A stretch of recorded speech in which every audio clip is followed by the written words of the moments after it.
Good morning, everyone. How you doing today? Michael Zuber with One Rental at a Time. And as promised in the daily financial news, we have the one, the only, and yes, the legendary lumberjack landlord. How you doing, Matt?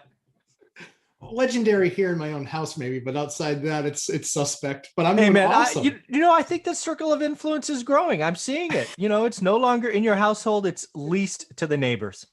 Yeah, you haven't met my neighbors, but yeah, thanks, Mike. Yeah, I'm super excited to be here. We're always going to have some fun, and everyone's going to learn some stuff, and we're going to talk about some really cool stuff today. I'm psyched. Yeah, dude. These three topics this morning are going to impact people's lives. And the first one I want Awesome. to talk with is actually was brought to me. The inspiration of this, I always try to give credit where credit is due. There's a gentleman named Jay Scott. Yep. I've been following him for more than a decade because he started in the Silicon Valley. I think he was at eBay, or I think he was at eBay, one of those tech companies right down the road from me. He was a flipper. I think it was 123 Flip. I followed him. We did a presentation in Bigger Pockets event in Denver. So I've known him forever. But he just Yep. put a Facebook post out today about perspective. And I think that's important. You and I have a growing following. And what I'm sensing out there more and more is people think they're behind. Sure. It's not acting with urgency, which is something I applaud. It's Yes. almost acting out of fear or Yeah. desperation, Frantic. which I don't Yeah. like. So I Yep. just want to talk about perspective because frankly, if people are taking action and watching us daily or weekly, they're in the top 10%. But I thought we'd start there. What do Absolutely. you think about the perspective of people being behind or frantic, as you say? I mean, anybody's not behind that hasn't purchased your course already. Mm. Yeah, how to get started one So, rental at a yeah, time, growing exactly. weekly. It's pretty awesome. Exactly. No, but I mean, in all honesty, it's like, I hear a lot, right? Because we're in that not necessarily bubble phase, but forming of a bubble phase, Mhm. right? Where what's dominated at all the parties that I don't get invited to is people talking about real estate, and oh, this deal and oh, that deal. And look what Janie just did. And look what Jimmy just did. Yeah. Yeah, I use Janie and Jimmy because that's what we used on me all growing up. If Yeah. Janie jumped off a bridge, would you? Yeah, probably. Yeah, exactly. I'd be But first. What do you mean? I did it first. exactly. I'm a trendsetter. What are you talking about? I'm a Yeah. follower. Follower? What are you talking about? But yeah, but I think that, yeah, I think that that's exactly right. I think a lot of people are talking about stuff now, but what we talk about on a weekly basis is people taking action, Hmm. and taking that action is what instantly puts you in top 10%. Yeah. You have to be doing, one of the things that was really important to me in the training that we just did for One Rental at a Time course, the lumberjack landlord hackologist course, Yes. was telling people my seventh rule of hackology is ABL, always be learning. Oh, yes. Always be learning. I mean, honestly, how much time a day do you spend? You spend probably 2 or 3 hours a day. Yeah, every day You for know, 30 years. I spend at least an hour a day. I've got young kids. And in fact, what my life is so pathetic that I fell asleep to Greg Dickerson and you last night. Yeah, yeah, no joke. Woke up to a dead phone this morning. I was like, oh man, that's right, Monday, Dickerson. Yeah, I was rolling through the Dickerson stuff, and I Yeah. literally woke up. My phone was dead, and I was like, it was like sweet dreams. I Whoops. dreamt about real estate all night long. It was wonderful. But yeah, I mean, in all honesty, yeah, you want to be in that 10%. It really only takes action. You really Yeah. just have to be getting active, and I think like we talked about in that action, don't be frantic. Be deliberate. Yeah. Be deliberate. The biggest mistakes get made when haste makes waste, right? Oh, yes. Yeah. Well, I signed up for Mike's course, and so I bought a house. How long have you been in the course? 7 days. Yeah. I Whoa. bought the course, never watched a video. I don't know why that whole process failed me. I don't know what happened. The process. It didn't just ooze into me. Yeah. Again, for me, urgency is important. I try to create, inspire, prod, whatever it takes, right? That's as a sales leader, that's what we're always trying to do. Every QBR, right. all this stuff, whether it was fear-based or, I mean, sometimes we fired people, right? And why did we do that? In my sales career, complex software sales, where you are literally in the room with people that can make $1 million a year. That's right. We had what we called occasionally public executions. Now, we didn't actually shoot anybody, but we had public firings, public. Yeah. Right. Yeah. Yeah. Because what does that do? Well, Let me just say, everybody puckers up a little bit, works a little bit harder. Yeah. I had a meeting one time with a vice president when I was just a rep, and I was so excited because this was very early on in my career. And I was like, you always want to get in front of that VP, right? Yeah, of course. And you get in front of that VP, and I got into his office, and he said to me, he said, the most important lesson you learn in sales leadership is you want butts to pucker when you walk the hallways. I was like, I'm not really sure I'm going to lead that way, but that's scary. Like I literally noticed, I was like, I feel a pucker factor. Yeah. I was like, you got it. Are we done here? Did you just want to congratulate me on that most recent deal? Yeah. Thank you. I'm going to go back to my office now and find the next one, because I know that's what you're going to be looking for. Yeah, exactly. Exactly. Right. But again, yeah, urgency versus desperation. And again, I have 100%. a couple of numbers we're going to go through here.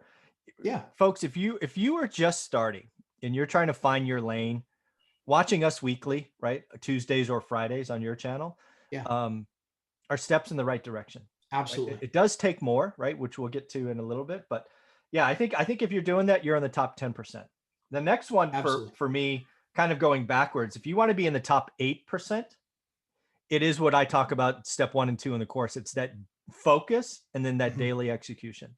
Yep. Because now it's just not interest. It's like, okay, I call it a box, right? I don't know what else to call it, but here's what I'm going to look at. And I look at it every day, and then I track it every day. And what my students are telling me, which is so awesome, because I called my shot, and my shot, I made it, is it's changing right now. People are seeing changes right now. And you can only see it if you look every day. Let's be very clear. I hate the people that follow me and go, Michael, I'm going to outsmart you. I'm going to do 5 hours on Saturday and not 20 minutes a day. Because 20 minutes a day, Michael, is only 2 hours and 20 minutes or whatever it is. Yeah. And I'm going to give you 4 hours. So I'm doing almost twice the work. I'm like, you freaking people are trying to outsmart me. And that's not what you want to do. I want 20 minutes a day, not 4 hours on Saturday. So crazy. Yeah. Let me know how working out goes if you work 4 hours on Saturday. Yes, let me know how you feel. Right? Yeah. It's not smart. That's not going to make you any healthier. And more likely than not, you're going to be super prone to injury. Yeah, exactly. You're going to be getting rhabdo on Sundays and you can't get out of bed. Exactly. Yeah. So I totally agree with you. I mean, people need to focus. It's the daily execution. Now, for me, on the lumberjack does not discourage if you want to also do 4 hours on Saturday on top of your daily execution, then that just means you're trying to get to the head of the class. Yeah. And I applaud that. Right. No, I do too, but it's not. Yeah. But it's not or. Yeah. It's both. It's it's not or, it's and. I'm down with that. I'm down with that. Yep. All right. So now if you want to be in the top 5%, you've got to do the work, and you've got to understand what I always call, right? Because I think real estate boils down to bad, average, good, or great. If you understand what average is in your market, even if you don't own anything yet, you are in the top 5% of real estate investors. The power of knowing average is life-changing. It takes time, i.e. look at the step we just finished. But damn, if you can do, it takes, again, right, your box, if you know what average is in your box after 60 or 90 days, you're in the top 5%. You're ready to crush it.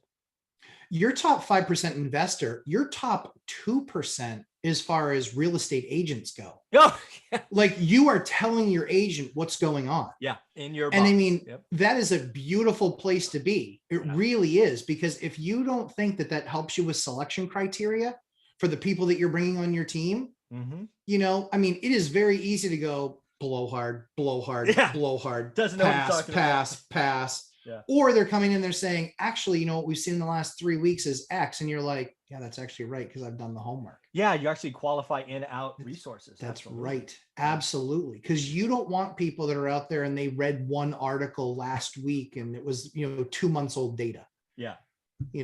Like I read one. So I forgive me because I don't remember the name of the article, but I looked up an article and it was somebody on one of these real estate channels talking about the top 20 investable markets. Oh, yeah. Okay.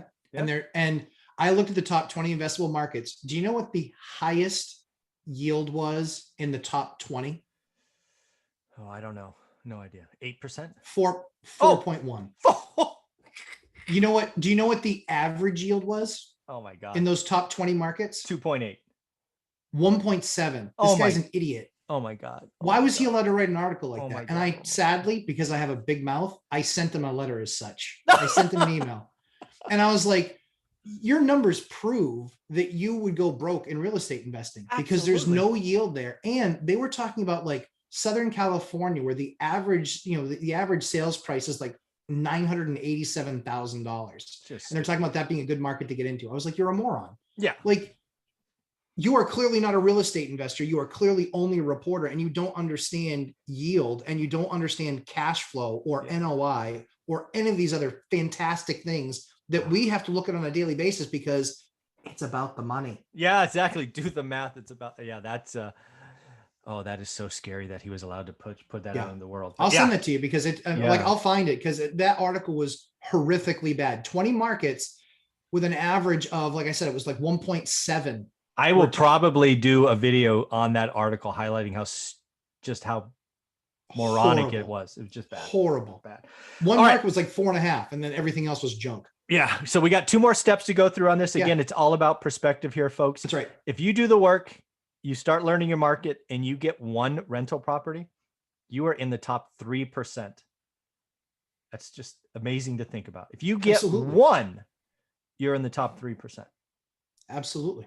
Yeah. Totally agree with that. And then if you get you got to start somewhere. Yeah. And if you get 2, you're now in the top 2%. So this is all about perspective, folks. A lot of people following us, a lot of people in the course are getting their first one. And just by doing that, you've worked through that process, and you're already in the top 3%.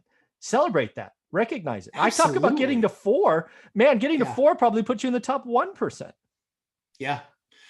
Yep. And how they group landlords, right? It's like I think it's 1 to 4, and then it's like 6 to 10. And then it's like the next jump is like 11 to 50. Yeah, exactly. Units, right? It's huge. Yeah. It's huge. Yeah. Because it gets really, once you get past 4, it really does fall off a cliff. Well, and it's because usually lack of process, lack of understanding of management. It wasn't purposeful. Lack of a business exactly. Lack of a business model to really make it a business and have it return capital. Like that's exactly right. It's kind of like, oh wow, we kind of own 4 properties. That was kind of cool how that happened. Yeah. Exactly. The accidental landlord. Or they, they bought a house, they moved, and they just kept it, right? Sure. So it's again, folks, you can change your life getting to 4. We've done videos on that before. Yeah. Huge. So again, folks, this is all about perspective. I want to give you permission to cut yourself a break. You're not behind. You're not urgent. If you're doing the work, if you have the daily disciplines, man, you're heading in the right direction. So urgent, not desperate. Right. Very cool. Take action. It comes down to taking action. Mike, as we had laid out in the Hackologist program that we just did for One Rental at a Time, what we laid out in there was basically your first 4 purchases, 4, 3, 2, 1, which is quadplex, triplex, duplex, single family. Yeah. That's 10 units for those of you counting and doing the math. That's 10 units. And likely over a 4 to 6 year period, you can accomplish that. That's awesome. And that will almost guarantee that you're $1 million worth of real estate. Yeah. I mean, just to tie this discussion with the discussion I have with Dion on Thursdays, I think he's essentially a house hacker, and he was financially free by, I think it was unit 12. Yeah. And again, folks, 4321 Hackologist, the videos will be up in my course by the end of the week, no doubt. Financial freedom is right there. It's right there. Just do the work. Right there. It's right there. And I'm telling you, if there is there is not, I was going to challenge you. If there's an easier way to get on the ladder than house hacking, I truly don't know what it is.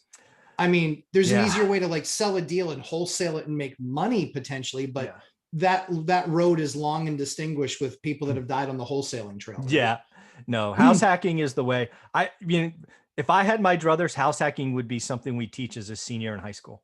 That would be my. Totally agree with you. Yeah. House hacking, maybe a little credit card. What are APR? Just kind of some basic stuff, but house hacking is the way. I mean, again, think about it. Being 20 years old, getting a 4-plex, 3.5% down. Your life has changed for the better forever. Yeah. Oh, forever. And you don't have to like quickly move out of that place. You're there for at least a year, but be there for 2, be there for 5, be there for 10 until you have a family. Who cares? Oh, I know. Almost always on a 4-plex, you are living for free and making some money. Yeah. Almost always. Just take that money and save it. Financial freedom is right there. 4, 3, 2, 1. So I look forward to everybody seeing your stuff. I've seen the intros. You guys fire. I mean, Thank you. I may not have to add his videos because it makes my other stuff look bad. Just kidding. Just kidding. I'll add him because it's that awesome. We're gonna rising tide lifts all boats. Mike. Yeah, exactly. I need to step up my game instead of tearing other people down. I get it, Mr. Sales Manager. Dude, do me a favor. How can people follow you, get a part of your world? Oh, absolutely, Mike. Thanks so much. YouTube, you find me at Lumberjack Landlord, and you can find us at lumberjacklandlord.com, where all the awesomeness ensues. And most importantly, you can find me in the one rental at a time conglomeration of amazing right there. There you go. Find us there. Yeah, tons there. Thanks. Mike.